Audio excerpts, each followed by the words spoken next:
अस्सलामुअलैकुम वरहमतुल्लाहि वबरकातुहू। परनाम सिंह पायलट अमेरिका फ़्लाइट लेकर जा रहा था। जहाज़ को परवाज़ किए 4 घंटे गुजर चुके थे। कुछ मुसाफिर सो रहे थे, कुछ जाग रहे थे। अचानक स्पीकर पर कप्तान की आवाज़ उभरी, ख़वातीनो हज़रात, जहाज़ का कप्तान आपसे मुखातिब है। न्यूयॉर्क जाने वाली परवाज़ पर हम 4 घंटे का सफ़र कर चुके हैं।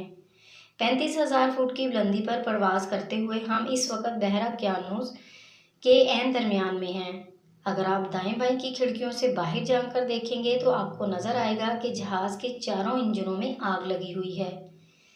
अगर आप जहाज़ के पिछले हिस्से में जाकर देखें तो पता चलेगा कि जहाज़ की धुन चंद लम्हों बाद टूटकर अलहदा हो जाएगी। अगर आप खिड़की से नीचे देखेंगे तो आपको पीले रंग की छोटी सी लाइफ बोट नज़र आएगी, जिसमें सवार 3 आदमी आपकी तरफ देखकर हाथ हिला रहे हैं।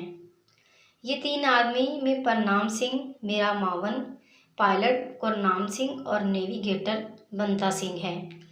स्पीकर पर जो आवाज़ आप सुन रहे हैं वो पहले से रिकॉर्ड शुदा है। वाहिगुरु आपको अपनी पनाह में रखे, इजाज़त चाहता हूँ।